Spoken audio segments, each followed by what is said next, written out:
So good morning and good afternoon or good evening, everyone, and welcome to the 22nd Home Gemology webinar supported by CIBJO, the World Jewelry Confederation, and co-hosted by Edward Johnson, directly from London.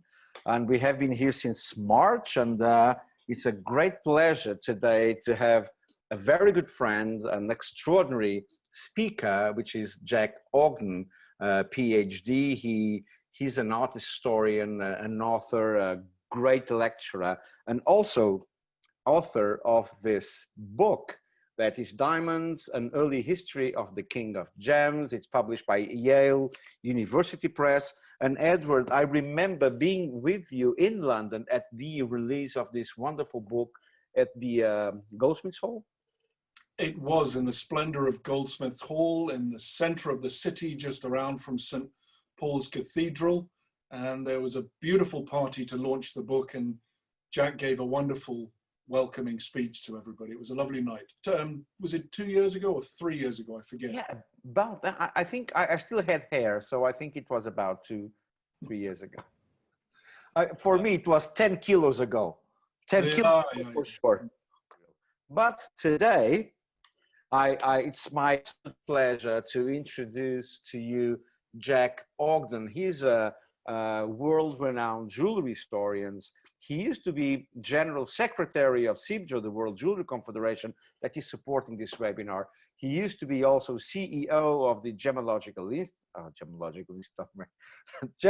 Association of Great Britain, and also he's the current president of the Society of Jewelry Historians, that I know that a lot of members are attending today. So for those of you that are attending and are members of the society, I was once also a member back in the day.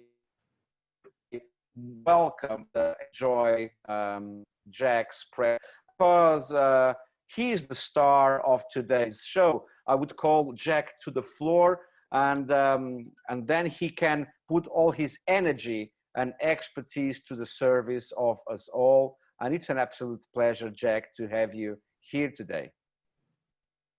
Okay. Hello, everybody. Good afternoon. Thank you again, Rui. Thank you, Edward, for introducing me and for hosting this, and obviously for CIBJO for supporting all this. So thank you very much indeed. And welcome to all the participants around the world who, good evening, good morning, good tomorrow, whatever it is in your part of the world, welcome. What Rui's asked me to talk about is diamonds, early history of diamonds, which just happens to have been the subject of a recent book I wrote on this. So there's a plug for the book as well. I'll mention it again, can't resist it. But anyway, diamonds. So I want to talk to you about diamonds in the early days. And I thought I'd start off with a sort of fairly technical description of diamond mining.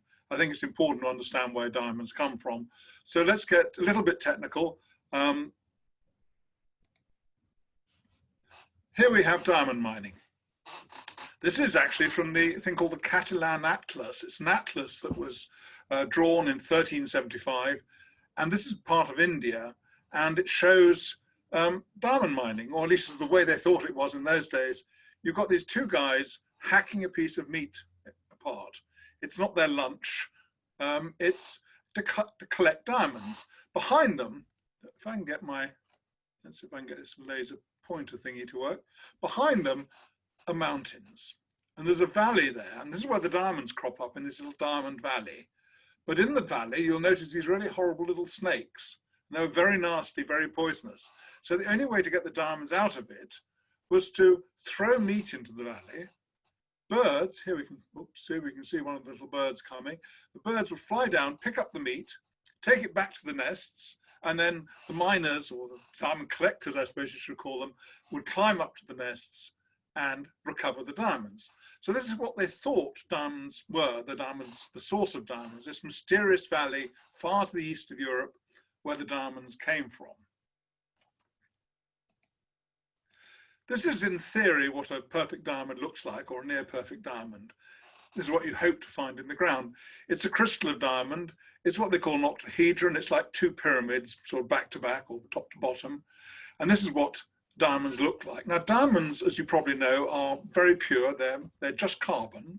the simplest of all gemstones in chemical terms. And that simplicity makes them very hard.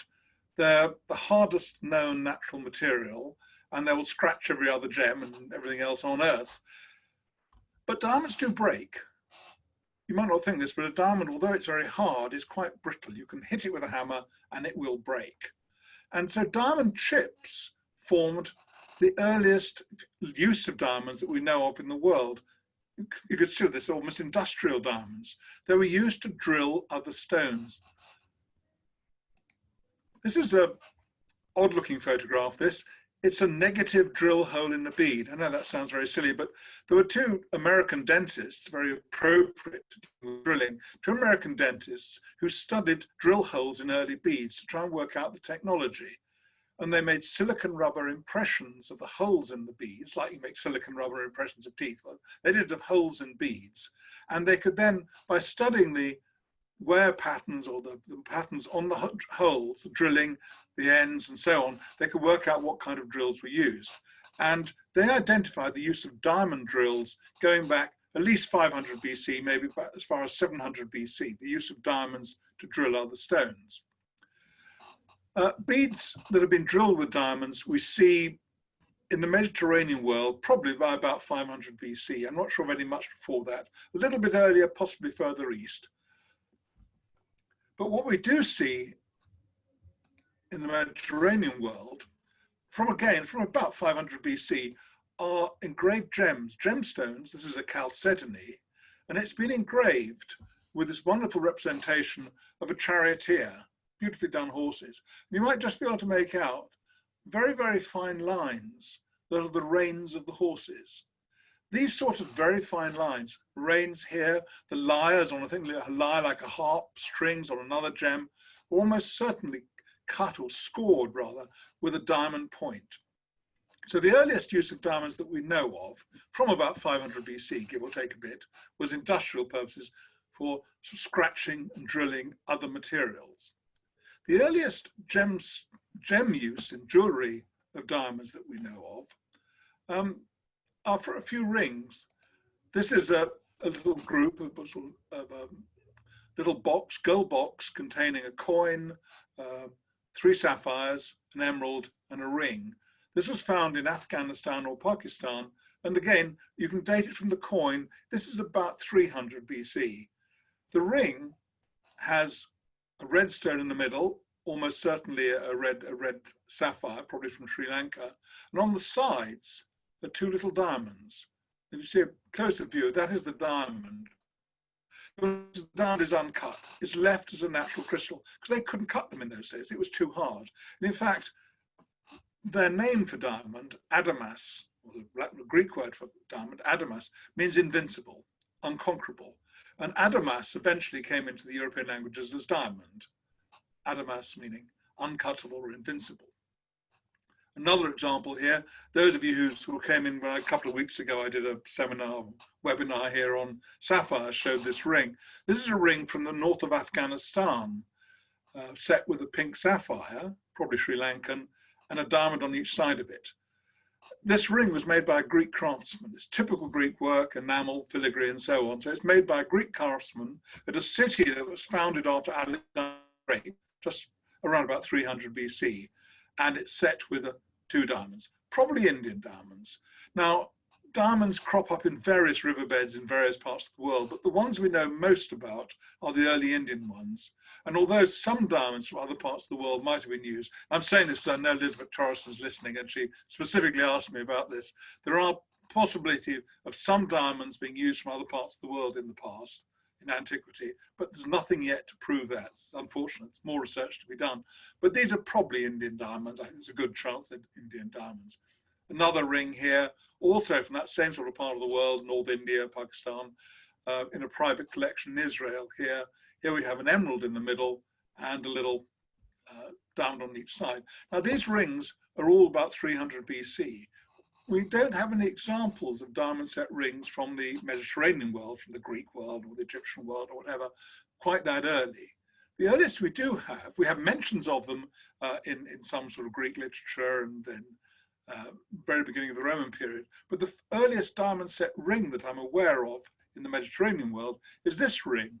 This was found in the tomb of a teenage girl at Valerano, just south of Rome. It dates to about 150, 200 AD. You can probably see that underneath the diamond, the actual diamond pokes out under the setting.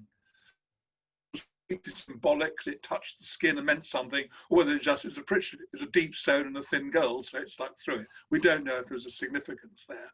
But this is the earliest diamond ring we have that I'm aware of so far from the Roman world, earliest excavated one from a proper excavation. Another Roman diamond ring here. This is in the British Museum. They have several Roman diamond rings in the British Museum. And I think you can see quite clearly that it's a natural crystal. Nothing's happened to this. This is just a natural crystal that's been used in a diamond. And this one I can't resist showing you this. This is a whopping great diamond ring. This is Roman again, from the Eastern Roman Empire, found in Syria, what is now Syria. It was in a collection, a French collection in the 19th century. And it's a 7-carat yellow diamond. It's actually 2 diamond crystals that have grown together, twin diamond crystals. This is one of the biggest mistakes in my life, this ring. I was shown it by a dealer in London way back in the 70s, early 70s. And the dealer said to me, "What's this? Is it a topaz?" And like an idiot, I said, "No, I think it's a diamond." I should have said how much first, which I didn't, unfortunately. I'm not quite sure where it is now, but it's a superb ring. And another ring, oh, sorry, I'm showing you lots of Roman diamond rings, because most people think they don't exist, but they do. I know probably 20, few more now, Roman diamond rings. So here we have a Roman diamond ring, also found in Syria. There seems to be a cluster there from Roman Syria, late Roman Syria, about 300 AD. And I think probably because that's the end of the trade routes from India. And what's nice about this is this open setting. It's very modern style in a way, isn't it? There's a drawing of it I did, trying to show the construction. But you've got an open back setting, so the light can get into and through the stone. And this seems to be characteristic of all the Roman diamond rings, or the ones I've seen so far. The ones from the east, from Pakistan, India, Afghanistan, tend to be in closed settings, whereas the Roman ones are open, let the light through. And just one more, I think, is this one. This is in a ring, another Roman ring, late Roman, it's in, we don't know where it's from, but it's actually in Copenhagen in the museum there. And this has a little diamond crystal next to an emerald, a Caversham emerald. The emerald could be cut because it's relatively soft compared with diamond. The diamond was uncut. But again, notice an open setting to let the light through. So we're going to have a test now, see if you've been listening. Here we have another Roman ring, late Roman ring, open, rather pretty open setting here, set with this double pyramid colorless stone. Question is, what is this stone? The answer is no, it's not a diamond. This is actually rock crystal. It's a little piece of rock crystal that's been cut in the form of diamond crystal. This is an early example of an imitation of a diamond. They were faking gemstones as long as there'd be gemstones. There's a necklace that dates back more than 5,000 years ago in the British Museum where some of the beads are obsidian, blackstone obsidian. One or two of them are of polished black mud, baked mud, clay, imitating the obsidian. So imitation gemstones date back at least 5,000 years. And this is a Roman example of a fake diamond ring. From the Roman period, we're very lucky because we have this writer, a guy called Pliny, who wrote 36 books on natural history and all sorts of other things. And his final volume included a lot of information on gemstones. It covered all sorts of gemstones, all the gemstones he knew of, a most incredible text on gemology from almost 2,000 years ago.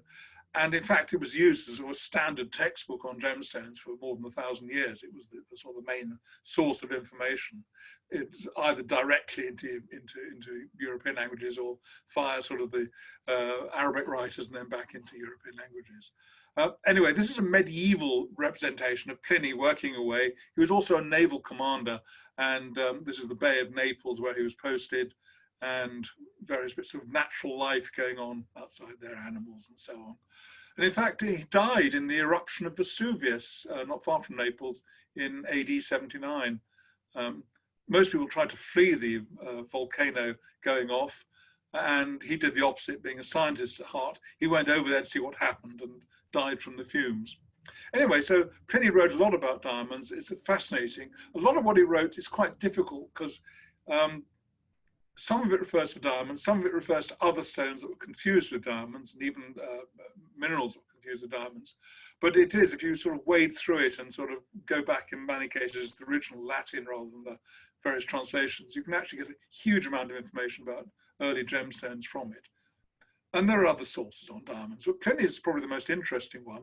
And here's as a standard textbook, and here we have another medieval representation. This is from a natural history encyclopedia called the Hortus Sanitatis, or the Garden of Health, that was written or printed in 1491. And this woodcut is based on Pliny's description of diamonds.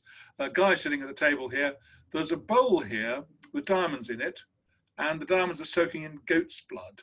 The idea here is that, that diamonds would be softened and therefore could be cut if you soak them in goat's blood. The origin of that is a little bit uncertain still. It's not true. Don't run out and try it. But that's what they said.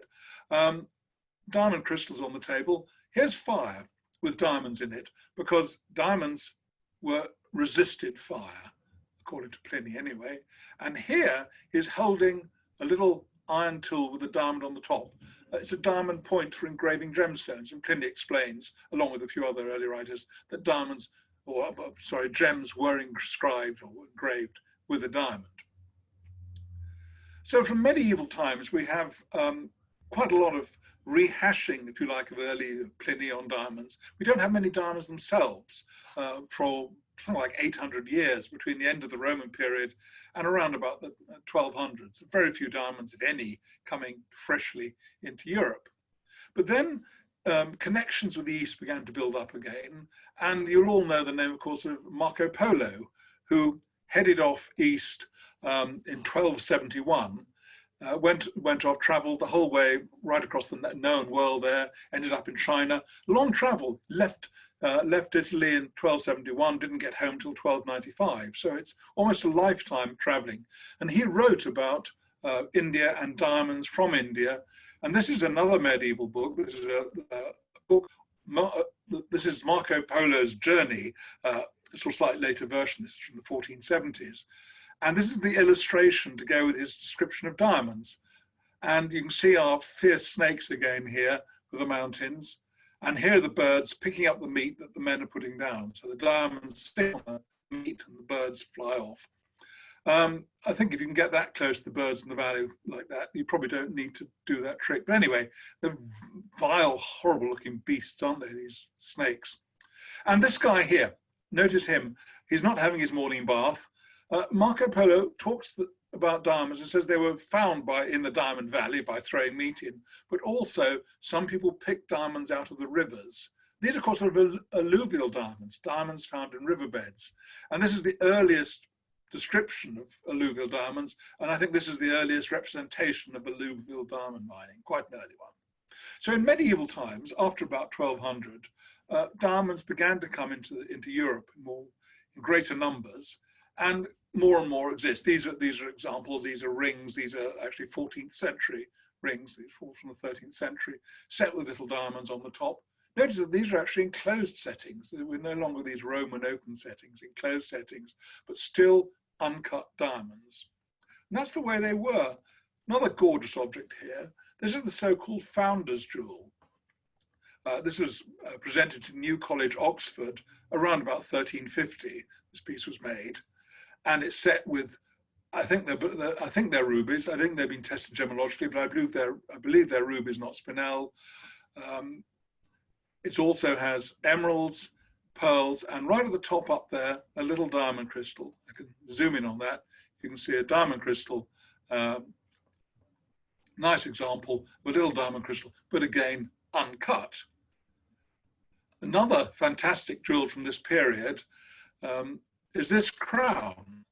This was made probably somewhere around about the 1380s, maybe a little bit early 1350s. And this crown went with Princess Blanche. She was the daughter of Henry IV of England. It went with her as part of her dowry when she went to Bohemia to marry over there. sorry, yes, that's about 13. It's made in Paris about 1370.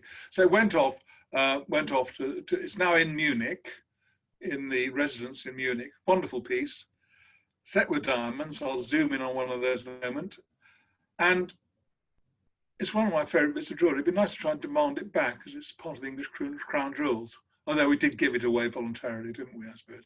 Anyway, gorgeous object. Zoom in, little diamond there. There's 30-something diamonds in this crown, along with gemstones. If you look at, I don't know what's the most recent now, or the second most recent, Journal of Gemology, published by the Gemological Association of Great Britain, there's a long article on this crown, its whole history, and a full gemological study. It was actually taken to pieces, completely studied, you know, in its entirety, first time. So it's a wonderful study that was done. Well worth reading. I really enjoyed it, and talks all about the gems and talks about the diamonds. Now the diamonds, I said there are 30-something little diamonds. They're very small, but they're there. They're not all diamonds. About a third of them, just under a third of them, are imitations of diamonds. Back to the imitations of diamonds, you see. And an inventory that lists this crown from the 1299 inventory does say this quite clearly, that the diamonds and imitation diamonds in the crown. So there's full disclosure of imitations even back in the 1290s. Now, diamonds going here as part of a gift of a dowry, because diamonds changed hands at the highest levels. I mean, it was, being an invincible stone, being the invincible stone, it all symbolized sort of power, might, eternity, and so on. And so it was also a wonderful diplomatic gift. There are various records in medieval times of diamonds being part of diplomatic gifts. But the most intriguing is one here. This is from the Church of the Virgin Mary. This is at Karlstein Castle in the Czech Republic. And it shows Charles IV being given a diamond crystal in 1356. We know the exact year, 1356. This is recorded. We don't know who gave him the diamond crystal, unfortunately. Maybe one day someone will work out from the dress or the crowns or the something who gave it to him.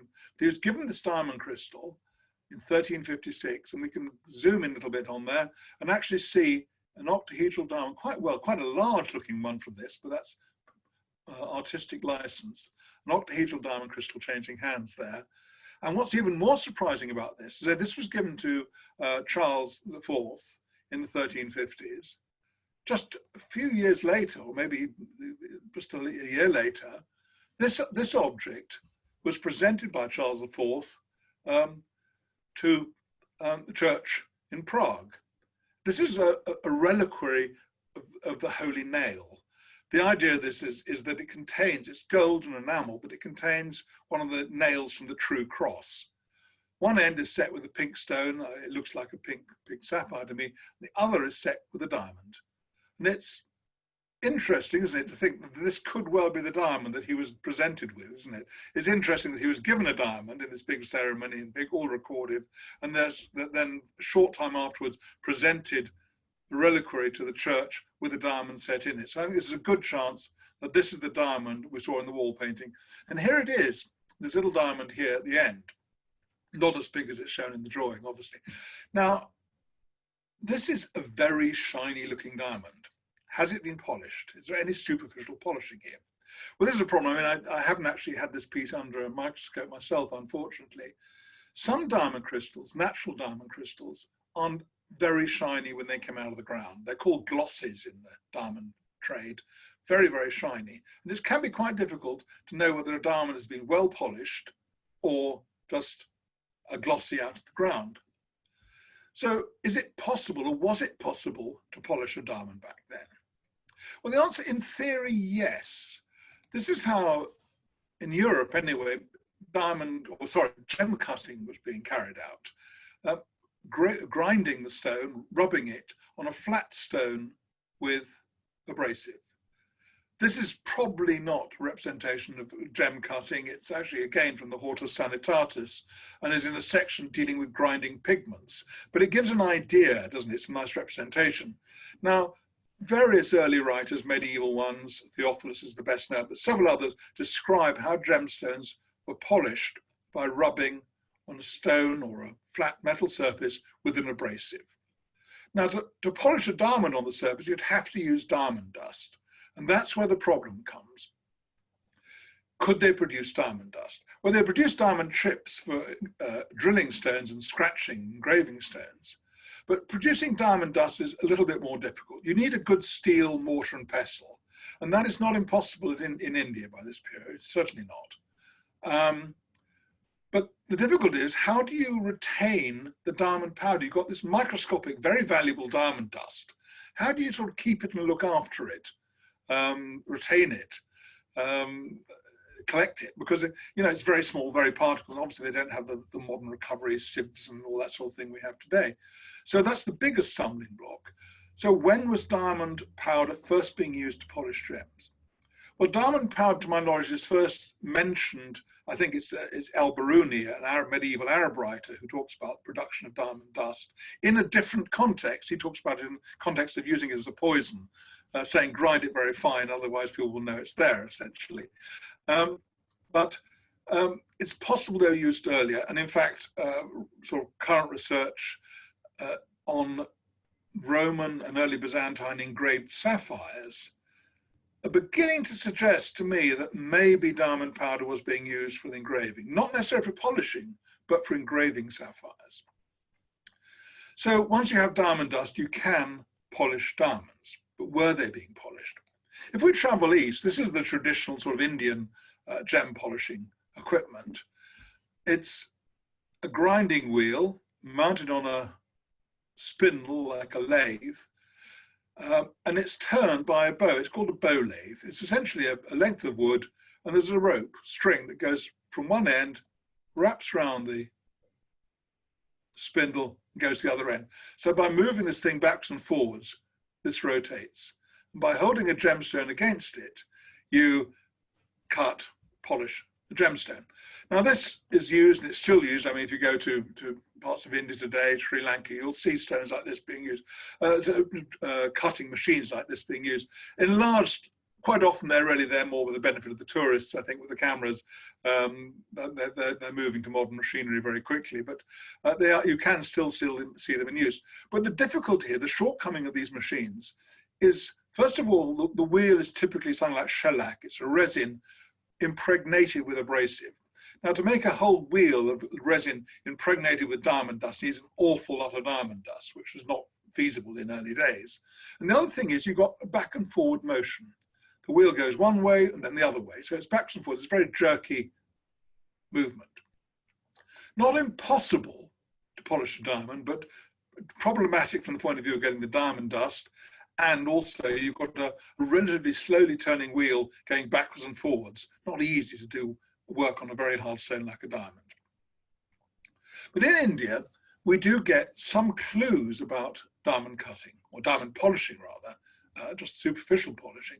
This is an earring from northern India, stray fine from northern India, and it's set again, pink sapphires, emerald, and 3, I think that might be another one, maybe 4, little triangular diamonds. Now these could just be natural crystals, glossy crystals set on their sides, or they could be superficially polished. Don't know. I didn't have the opportunity. I saw this piece, but didn't have a chance to get under a microscope for any length of time.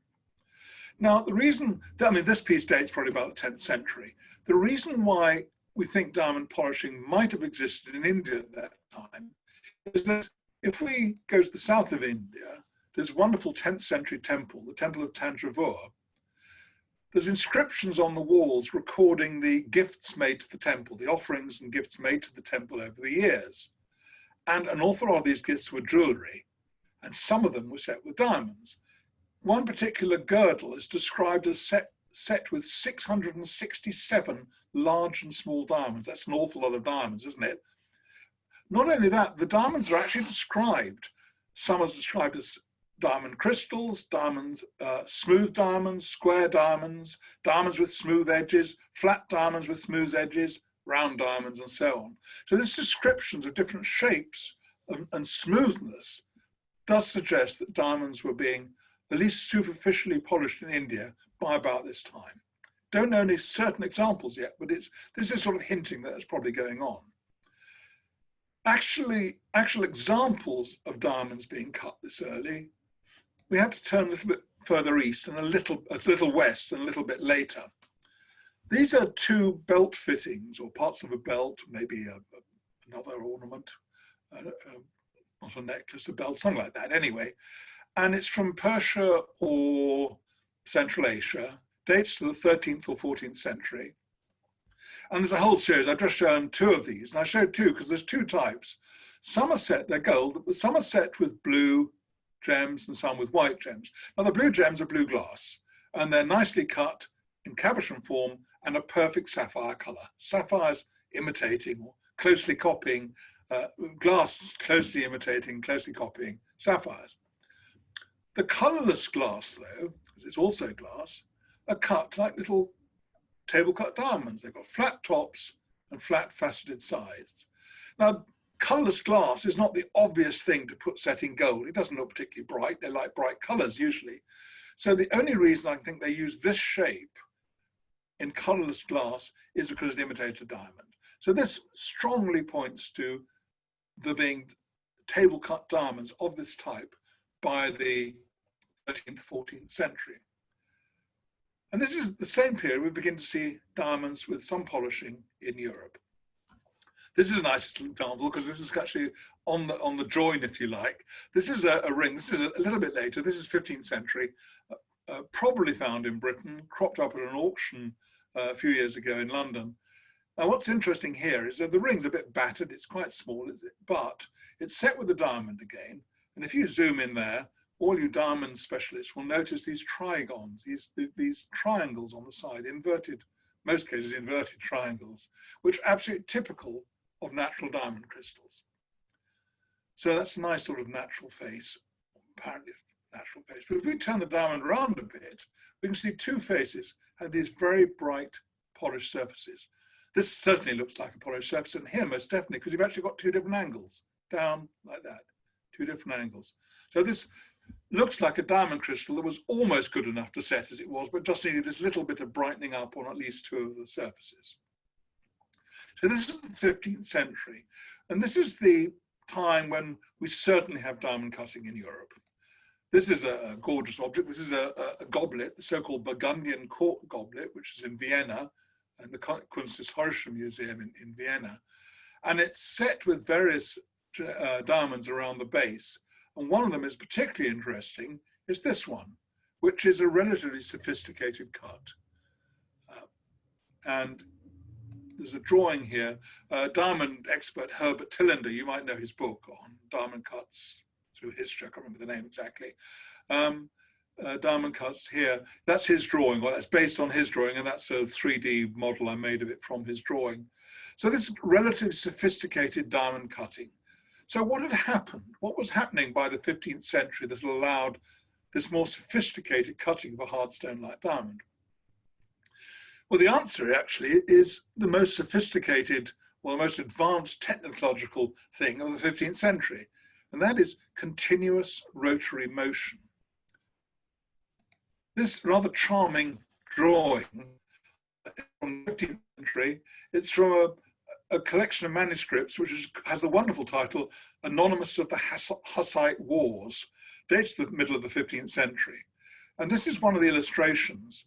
And this is a polishing mill, and the inscription that goes with it says this is a polishing mill that the Grand Masters, I mean the gem cutters of Venice use, which they polish all sorts of stones.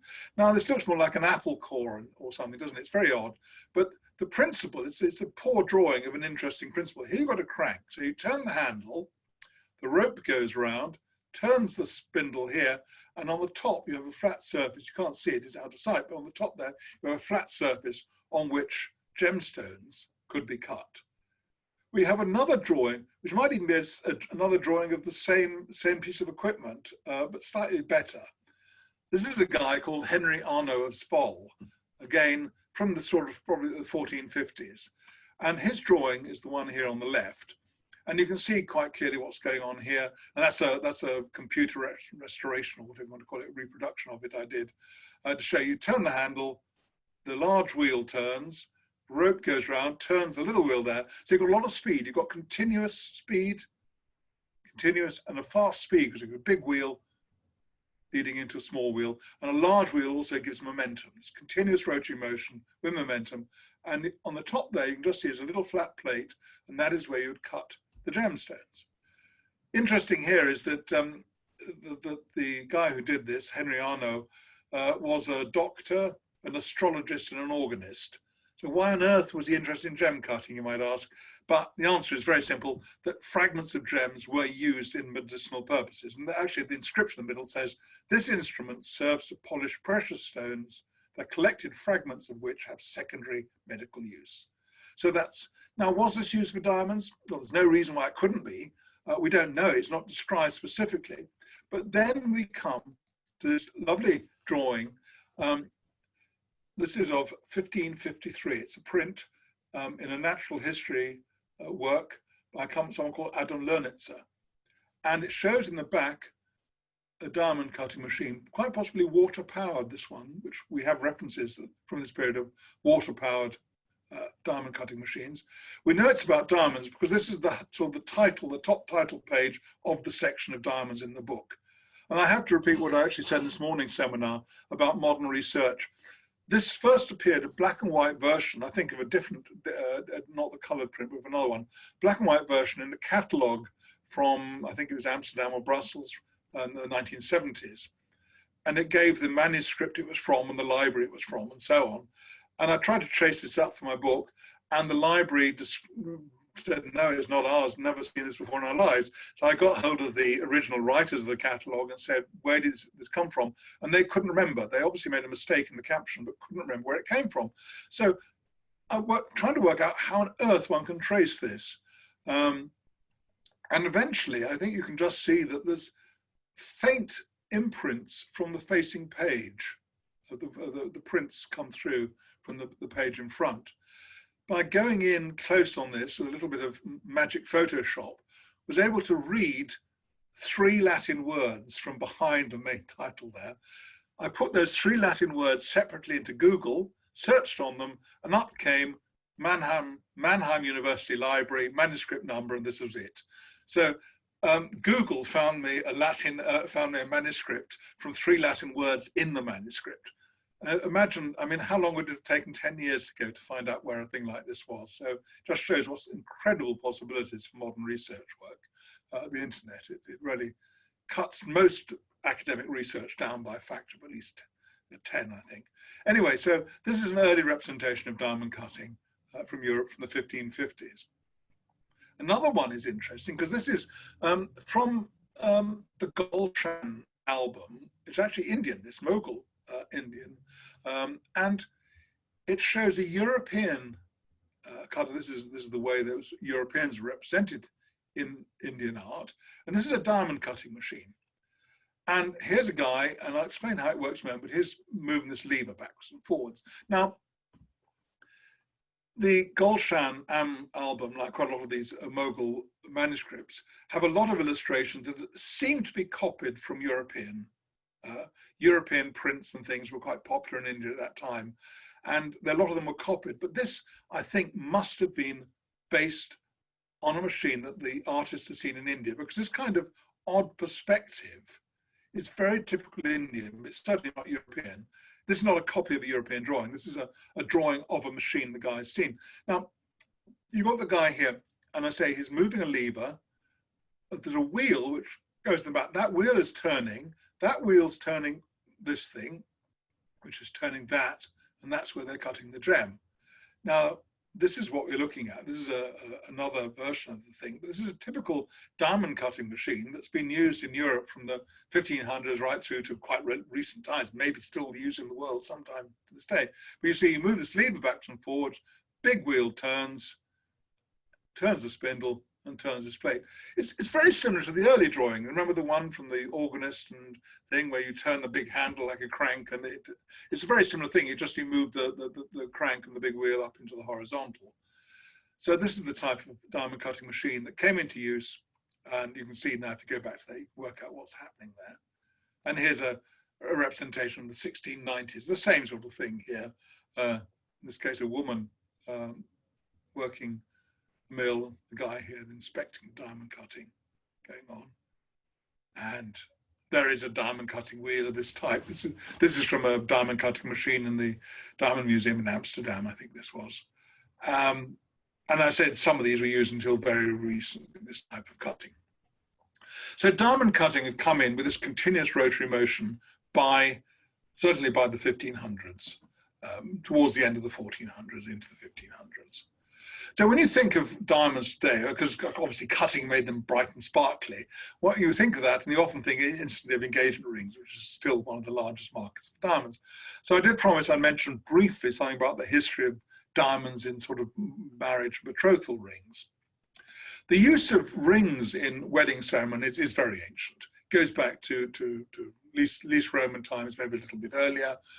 Many references to two rings being given in betrothal. No obvious information that the Roman rings we've seen with diamonds in were connected with love. Some of them are certainly women's rings, some of them are very small, and we saw one from the burial of a teenage girl in Roman times. But we don't know they were specifically connected with love, although the fact that they were invincible and they carried on forever is a good symbol of love at all periods. So we have this certainly medieval use, and one of the earliest sort of clear evidence is this. This is a ring found in London at Clerkenwell, which is close to the Hatton Garden jewellery area today, of course. And this is a ring, and it's in the British Museum, 13th or 14th century, so somewhere from the 12 or 1300s. We don't know the exact date, which is unfortunate, but then it's set with a diamond crystal there, clasped hands at the back, which is often taken as a symbol of a betrothal ring, and the inscription says, "I'm here in place of a friend, yours with this gift." So quite clearly, a love gift set with a diamond and clasped hands, and I think almost certainly a wedding or betrothal ring. I think it'd be quite difficult in medieval times for a man to give his young lady a diamond ring with clasped hands on it, with an inscription that it's a gift and love, without implying there's going to be marriage as well. One of the earliest rings that's thought of always as an early marriage ring is this ring. This is supposedly the marriage ring of Mary of Burgundy when she married Maximilian of Austria in 1477. The letter M, of course, in diamonds.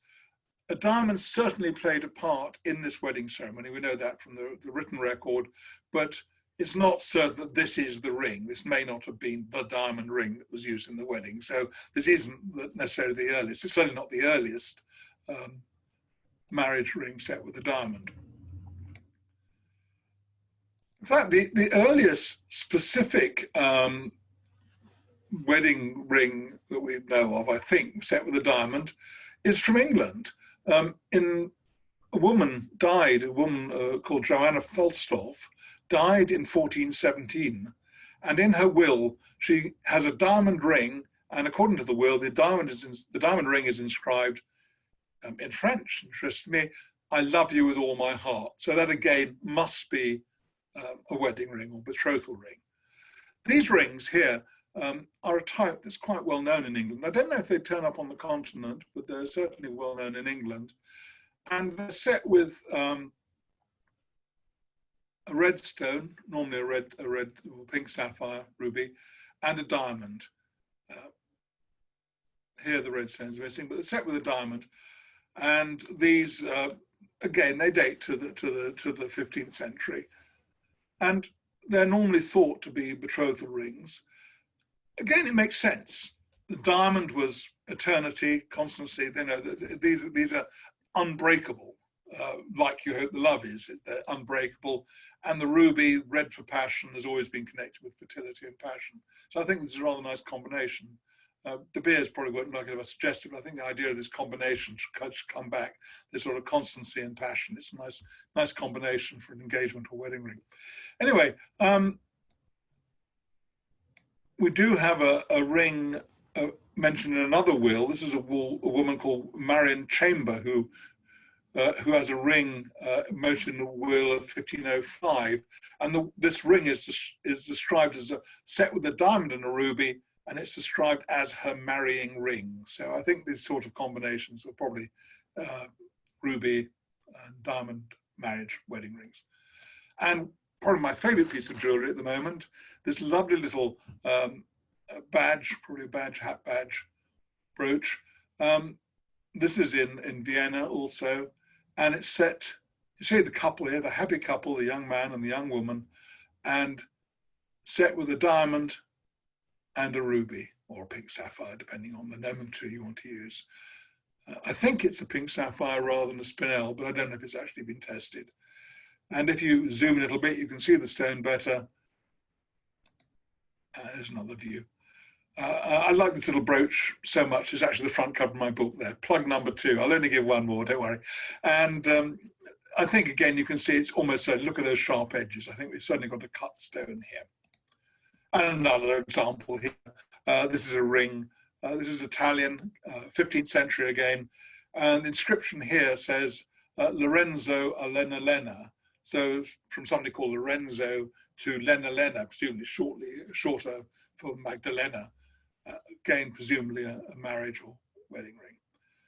The use of diamonds to symbolize the constancy or the unbreakability of sort of the marriage vow also is very appropriate to religion, because the diamond also symbolized this eternity, this unbreakableness. And so it was associated with the human soul, the resolute soul was unbreakable. You couldn't break the right spirit. And so you get a lot of diamonds set in religious things, like this wonderful pendant, IHS pendant in the Victoria and Albert Museum. And here we have a slightly more sophisticated style of cutting. These are polished cleavage fragments of diamonds, because I said diamonds can be broken, but they do actually break along a grain, a bit like wood. They call it cleaving. You diamond people out there know that well enough.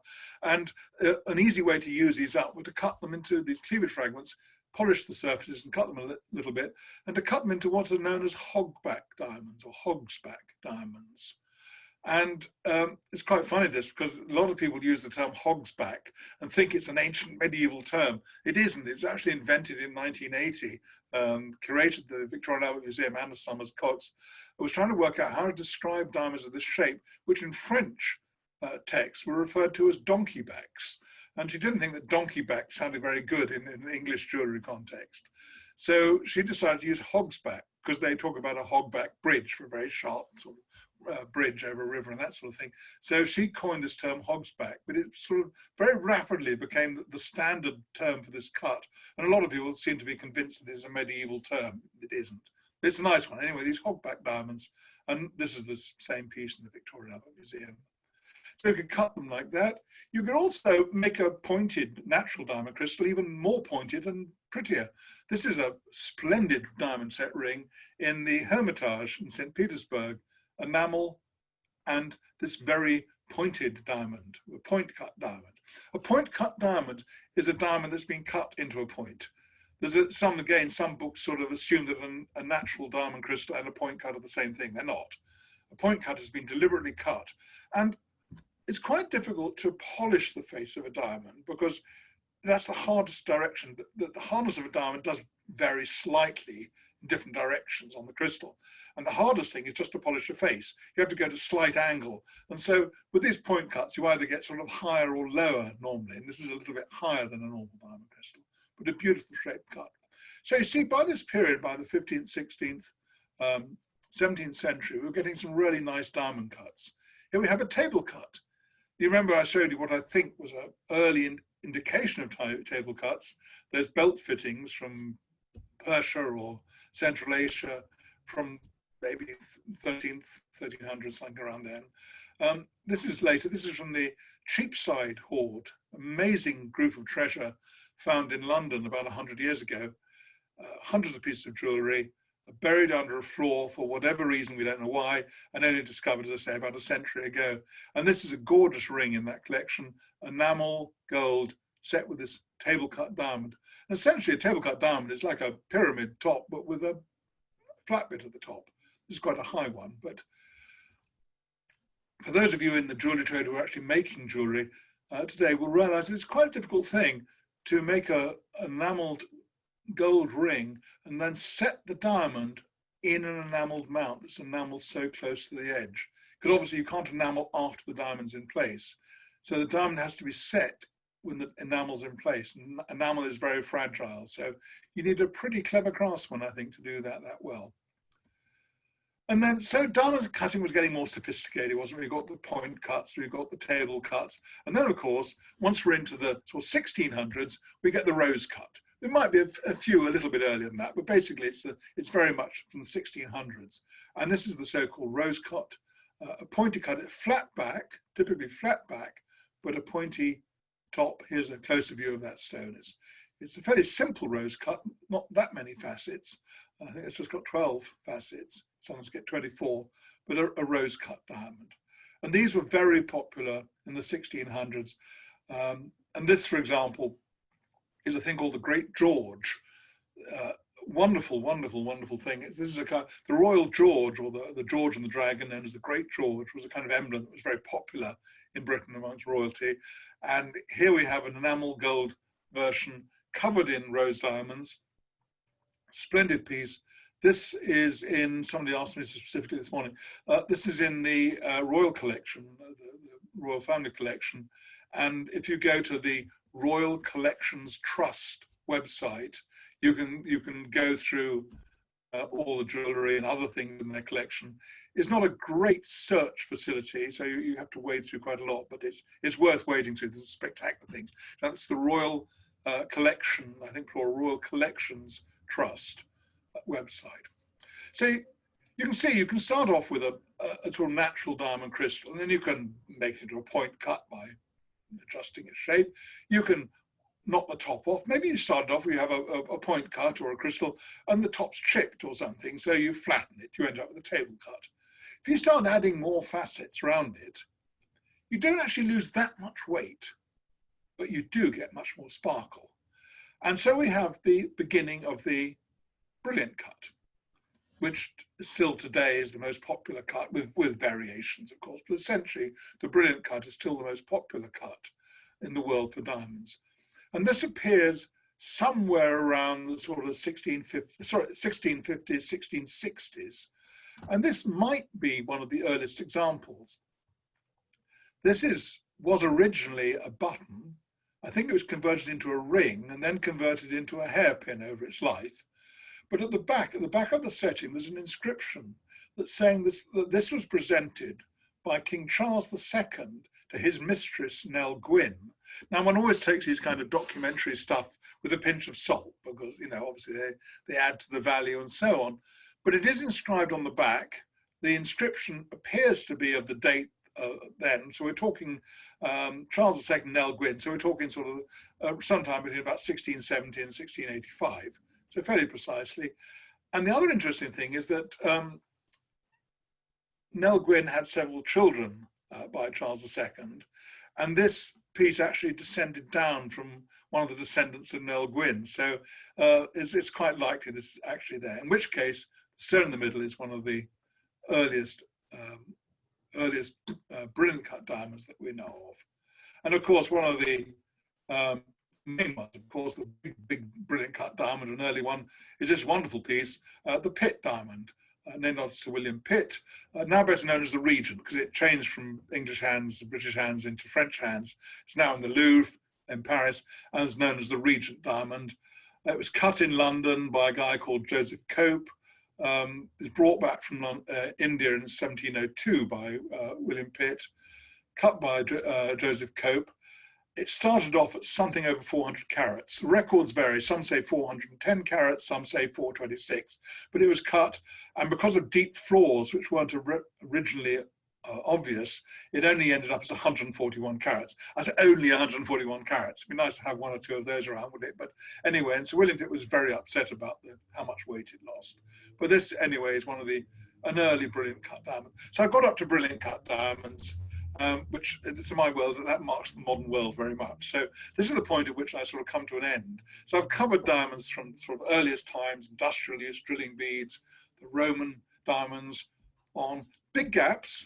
We almost have no diamond jewelry from about 400 AD to about 800, 900 AD that we know of, and so on. But it's is an interesting history of diamonds, and it's not just a recent thing, and certainly diamonds and love are not an invention of De Beers. So my final words, a final plug for the book, Diamonds, An Early History of the King of Gems, Yale University Press, 2018, still available. You can even get it on Kindle if you want to read it in the bath. Also a plug for the Society of Jewellery Historians. I know we've got quite a lot of members tuned in, as they say here, because this was Rui very kindly extended an invitation to members of the Society to join this webinar. So do seek it out. The Society of Jewellery Historians was founded in 1977. It's a worldwide society, publications and so on. We have published Jewellery Studies, a journal, a learned journal or an academic journal. Jewellery History Today, which is a magazine that comes out 4 times a year. Lectures. Now, the lectures have until now only been held in London, not at the moment because of the situation, but held in London. But we're investigating how we can make those broadcasts to our members around the world. So do look into it. Well worth joining if you're interested in the history of jewellery, gemstones, anything like that. And last but not least, of course, is the Jewellery History Facebook group. About 6,000 followers now, covers all aspects of jewellery history. Recently, we've been putting up a lot of links to books that are freely available to download on jewellery. Some very rare and very interesting books on jewellery history, collections of old catalogues of old collections, that sort of thing, free to download, useful during lockdown. So look at the Jewellery History Facebook group. On that note of plugging these 3 things, I'd like to say once again, thanks again to Rui and Edward for hosting this. Thank you all for listening. And basically, I'll say thank you very much indeed, and enjoy your jewellery studies and everything. Jack, thank you so very much. It is us who is thanking you. You can see from the chat that everybody has been very engaged and thanking you back and forth now. That was a wonderful journey back through thousands of years. One thing that struck me, and you mentioned it this morning, that writings by Pliny were really the only textbook we had in gemology for about 1,000 years. That phrase stuck with me from this morning. Was there not really anything written from Pliny through to who started writing? I mean, who started up after the gap of about 1,000 years? In terms of sort of useful information, Pliny is the main one. I mean, there's quite a lot of Roman authors refer to diamonds, even diamond rings, but sort of in passing about a diamond ring or used poetically or other reasons. Pliny gives us sort of a good description of diamonds. So that was the main source. We then get to the Arab writers, medieval Arab, El-Kindi, Biruni and so on, who wrote a lot about diamonds also, in many cases based on Pliny. So I think Pliny was still the basis, but there are other people. There's early Indian texts, of course. There's quite a lot in early Indian texts on diamonds. So there are other texts out there, but from the sort of, when I call the sort of technical gemological side, I think Pliny is probably the most interesting to go through, definitely. But there are other things. Most of it's covered in the book. I mean, there's a lot on the early texts in my book. Oh, great. Well, thank you. Well, what we did this morning was we just wound you up and let you rip at the questions. And I see no reason to change that. I know Rui did have a question, but we've got about 9 questions in there at the moment. We've been trying to answer them as we go. But would you like to have a go at doing that again, Jack? Just maybe if you can read the question out so that people can hear them before you... Okay. And sorry, Jack and Edward, I also have, before you fire up your turbo machine, because otherwise nobody will stop you, I think like Liverpool this year in the Premier League in the UK. But before you go in the Liverpool way, I do have a question, if I may. And Jack, thank you so very much. I mean, it was a lovely presentation, as always. You are such a great speaker, so knowledgeable, and the amount of photographs that you share with all of us is absolutely fantastic. One comment and one question. The comment was, in the old days, vegans wouldn't be miners because meat was being used as a mining device. So I doubt that they could mine with cabbages and tomatoes and things. So it was a non-vegan activity back in the day. That was the comment. And the question is, and I know that you are expecting this one, it's about the carrot weight that you briefly mentioned it on the book, on the lovely book that you just mentioned. And can you tell us a little bit when was it? When did it start to be used in Europe? And by the way, because you were addressing the non-consistent weights in the literature of the pit or the Regent diamond in the rough, can it be like one was using one standard and the other number was using another standard before 1911, when the worldwide standard of carat became 1907, sorry, when it became a worldwide standard? Okay, well, I mean, the word carat derives back from caratian, which is a Greek word.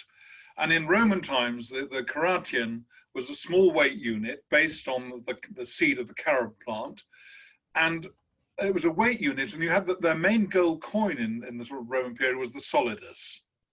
And that was weighed 24 caratia.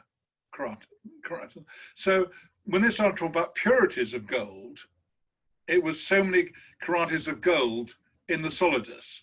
So if you had 24 caratis in a solidus, if you only had 22 carat in a solidus, in a sense, you've got 22 carat gold. So it started off being used for gold in Roman times. I mean, so they don't talk about purities in quite the same way, but in theory, it was there.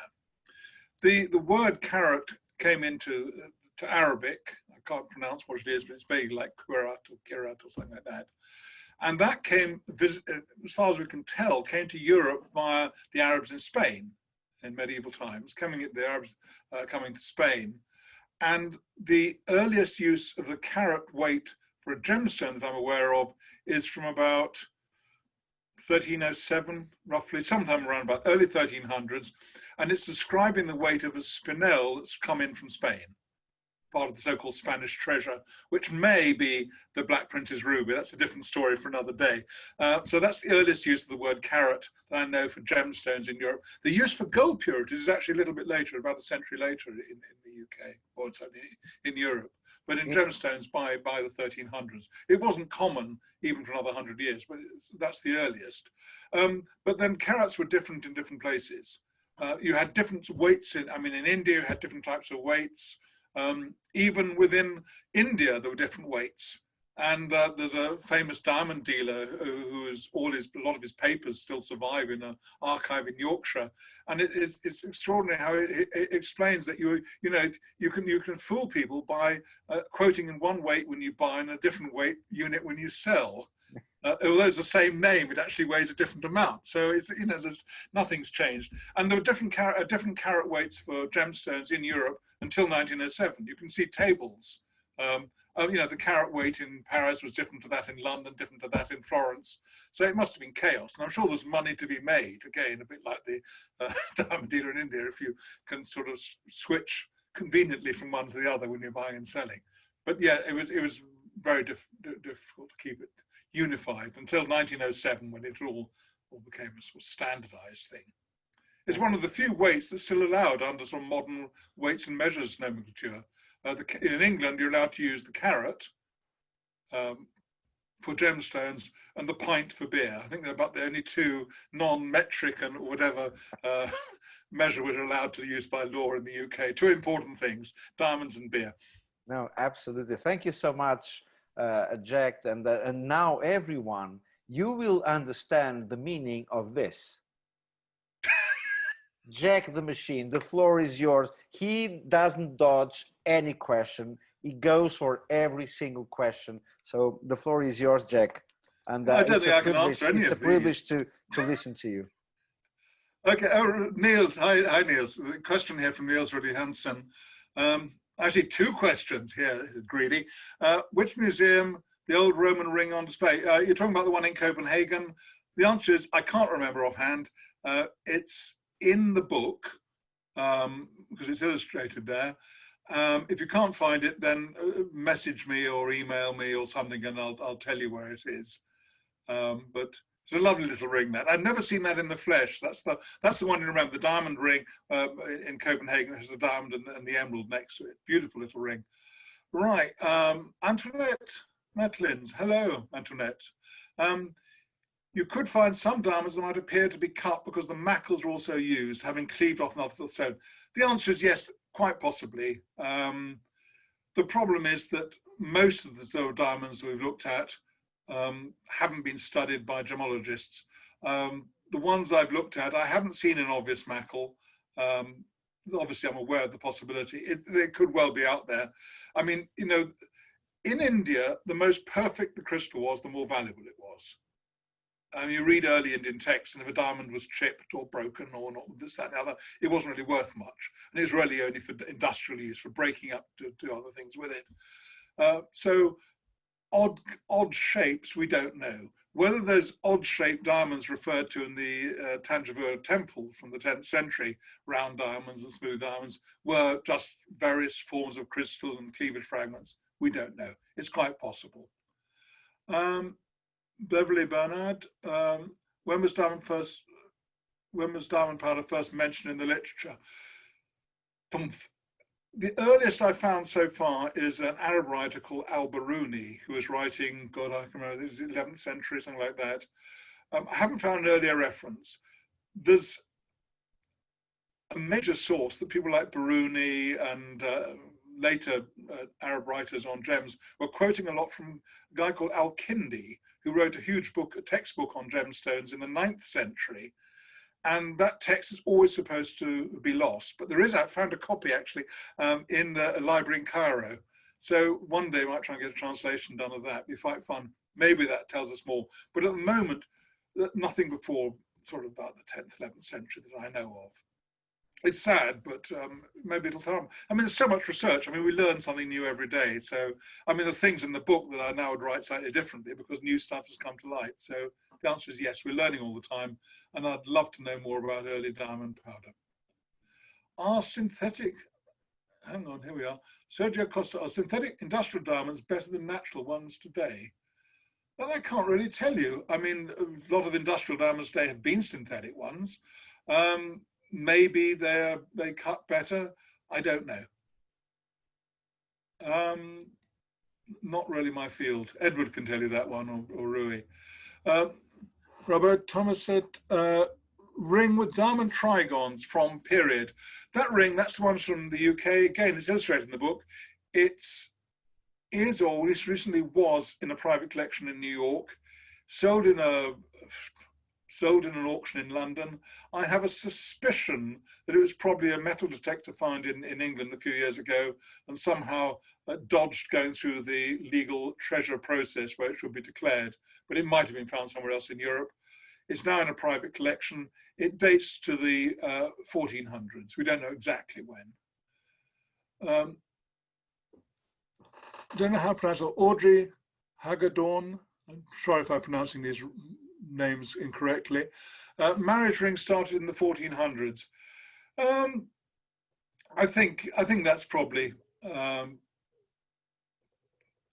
I mean, marriage rings themselves started earlier. Yes, of course. You've got Roman rings that we know are connected with weddings. We've got clasped hands. We have the inscriptions saying that, you know, the man and woman and so on, representations, Roman and Byzantine. So marriage rings, certainly Roman times, probably Greek, used as part of the betrothal ceremony. A lot of information on that. Diamonds in marriage, probably not before the 1300s or early 1400s, maybe, actually, but 1300s, I would say sometime they started to be used, but there's not a lot of information on that. Mayor Dave, East. India, Eastern countries like China, Japan, Southeast Asia. Yes, now that's actually an interesting point. There's a little bit in the book about that, but that's very early days. Diamonds are also found in Borneo. There were, in fact, more diamonds were reaching Britain from Borneo in the early 1600s than they were from India. But maybe some of those diamonds from Borneo are reaching China in an early period. the occasional diamond ring is found in Chinese tombs. There's, I think, 2 or 3 that I know have been excavated in tombs in China. We assume they're possibly from India, and I think there's some text evidence of Indian diamonds going to China. A diamond ring was recently found in a probably medieval context, I think in Thailand, which I'm hoping to be involved in publishing that soon. And there are a few others. There's diamond set rings from Java and that part of Southeast Asia. So they do exist. We don't know much about the trade yet. We know the Arabs were trading with Java in quite early medieval times. So there is a trade going on that way, but it's much harder to document because there's not the written evidence that we have. But it's a fascinating thing. So I said there's plenty of research to be done on this area. Brazilian diamonds, did they make any difference? This is from Luisa Penalva. What about Brazilian diamonds? Did they make any difference to the diamond industry? Yes, enormous. Diamonds found in Brazil in the 1720s. There's a few possible references slightly earlier than that, but the 1720s. And basically, the number of diamonds that started reaching Europe went up to 10 times at least. Vast numbers started coming in. And in fact, there were, for times, there were price reductions, all sorts of things in diamonds because of the sheer quantity that's coming in. I mean, Rui is nodding. I mean, he can tell you far more about Brazilian diamonds than me. There are all the things, actually, it's worth mentioning that there is one mention in an English text from the 1690s of the Portuguese getting diamonds from Angola, and find no more mention of that at all. I mean, it's mentioned in customs records in London that Portuguese had diamonds from Angola. So who the hell knows? I said there's an awful lot more to find out on this stuff. We've got Han N. I don't know if that's the first, second name, but anyway, Han N. Your question is, it's 07:08 p.m. So that suggests you're in the States somewhere. Anyway, right. Anyway, welcome. How do they calculate the angles of the stones to maximize brilliance? Difficult one, this. I think with diamonds, it was largely a trial and error.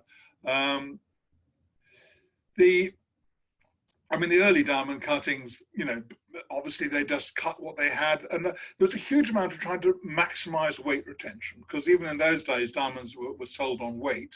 And so the least you cut off the diamond or polish off, the better. So I think it's really only when we get into relatively recent times, possibly after Brazilian diamonds, and certainly after African diamonds came in a century or so later, that you could actually afford to waste a fair amount of diamond, I think, because they became relatively common. I mean, now diamonds, you find them almost every country of the world, diamonds seem to be turning up, so they're relatively quite a common stone. But I think in the early days, when there are just a few coming, mainly from India, a few from Borneo, and maybe a few from other places, I think they tried to retain as much weight as possible. And I think the amount of light reflection, also, it's very different. I mean, what do you mean by maximizing light? I mean, if you're sitting with a beautiful modern diamond light, it's one thing. But if you're sort of sitting in sort of the candlelight all around you, I mean, is there an optimum light for best thing? That's why old cut stones, the beautiful old brilliant cut cushions like the pit diamond, there's beautiful old cushion stones. I mean, they've got so much life and brilliance to them. I mean, they were designed to be seen by candlelight and that sort of light, and they're infinitely more character than any modern brilliant cut. But anyway, did most of the museums allow with acknowledgement or payment the use of photos? You have great photographs, I wonder if most allow. Right. For the book, yes. I mean, yes. I mean, the book was all done totally legitimately.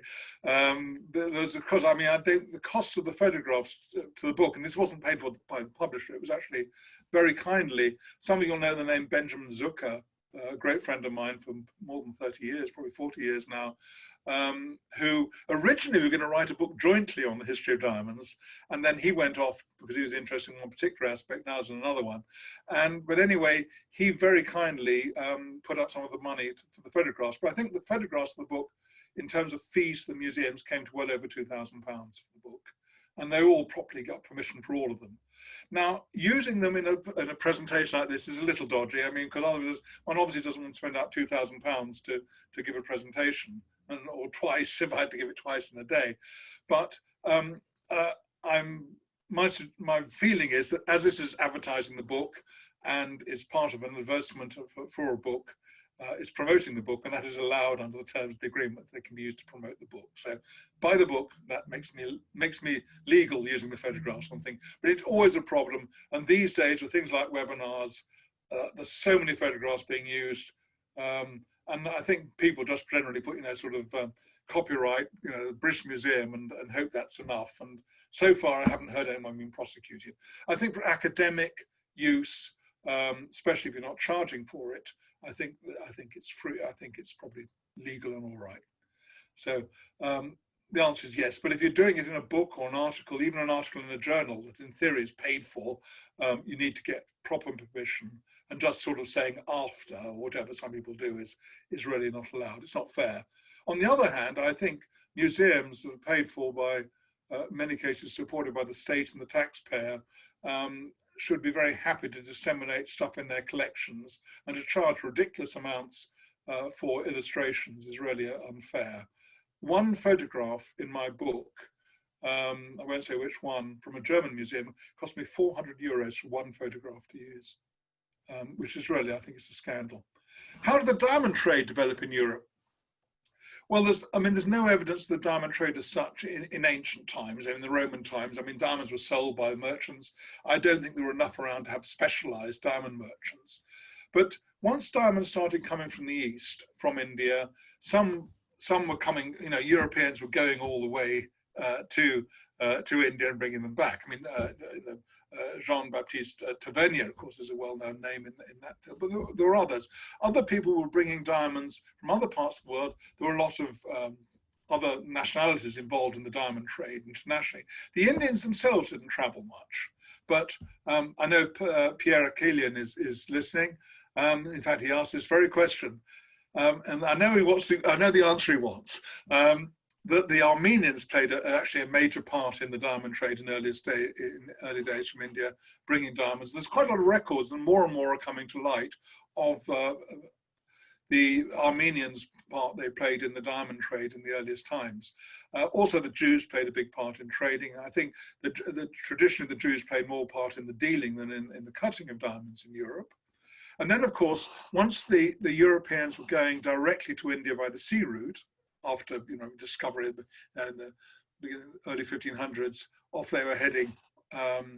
Portuguese first, they got in there first. Well done, Rui. Got in there first, and then obviously afterwards, things like the East India Company, established in the 1600, became major players bringing diamonds back to Europe. The Dutch, the French, the Portuguese, bringing diamonds. So it's big. And for a time, the East India Company really did the most of it. And London became the main dealing centre, diamond dealing centre, and diamond cutting centre in the 1600s in Europe. Jack, so sorry, we still have time for a couple of questions. Then we have to resume, or not to resume. We have to wrap up. Okay.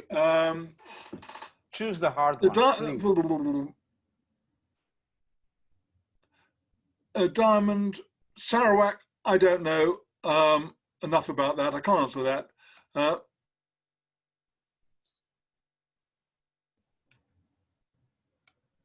I demand you mention Amsterdam now, from Eric. Yeah, Amsterdam. I did mention Amsterdam. I showed you a cutting wheel in the museum in Amsterdam. Yes, Amsterdam obviously has been a major centre in recent times. In fact, it moved from London largely to Amsterdam, and there's all these complaints in the diamond cutting trade in London that they were losing trade to Amsterdam because the Dutch cutting was cheaper, quite frankly. And that the ultimate humiliation, of course, was when the Koh-i-Noor was cut in the 1850s in London. This was the big thing, and Duke of Wellington actually made the first cut on the wheel, but they had to bring in Dutch cutters to London to cut the Koh-i-Noor for the crown jewels. So yes, Amsterdam is incredibly important. Earliest examples of diamonds set with foil backings, very few with foil, except possibly some in India, or coloured diamonds in the 1700s onwards in Europe. Foils, shiny foils, not. Most diamonds were set until sort of the 1700s with a black backing, soot and resin mixture. And finally, this is from Holly Nesta. I was taught that glassy or glossy diamonds was a perfect octahedron. use glossy, rudimentary, poorly cut. I don't know what the tone. I mean, I was always told that a glossy was just a diamond with a very shiny surface. They tend to be pretty good octahedron because that's the way they are by definition. You might call them glassy. I mean, I think glossy might even be a Dutch word. I don't know, rather than for glassy. I don't know the history, but I think I think Glassy is the name of a dog on a TV show many years ago, right? Could be. Oh, I thought that was Lassie. Lassie. Sorry. Lassie. Yes, that's right. So No Jack, more questions. Done it. yes, I get a prize. Otherwise, you won't stop, Jack, the machine. Thank you so much, Jack. It was wonderful. Thank you. And Edward, we didn't do nothing. Oh no, we just sit back and gaze at our navels. And thank you so much, Jack. That was great. If I may say, though, there were slightly less questions this evening than there were this morning. But I mean, what a phenomenal display of knowledge, Jack. Thank you. Pleasure. Yes, it was. And thank you very much, Jack, for accepting doing 2 webinars today. And your generosity is it's outstanding. Thank you for being there for all of us. Thank you also for letting me invite all the members of the Society of Jewelry Historians. I was a member back in the day, and I'm considering going back now that I know that youngsters below 25 years old can have a special discount. So I'm sure that I can apply to that special fee. You can apply, but whether you're accepted or not is a different matter. No, maybe I know the guys. That's the Latino kind of way. Thank you, Edward Johnson, again for your wonderful work. Thank you both. Thank you for hosting this. It's been a great pleasure. Really enjoyed it. Thank you, Jack. And thank you, Sibjo, for supporting this webinar. Sure. And thank you especially to you out there, spending 1.5 hours of your precious time listening to gemology and to art and to history. So thank you very much. Keep safe. And next week at 2:00 p.m. Lisbon and London time, join us for the next Home Gemology webinar. And on Thursday for Edward Johnson Jewelry Industry Voices webinar on synthetic lab-grown diamonds. And so thank you very much for being there. Thank you, Jack, again. Thank you, Edward. Thank you, all of you. Bye-bye. Thank you. Thank you. Bye. Bye-bye, everybody. Take care. Stay safe.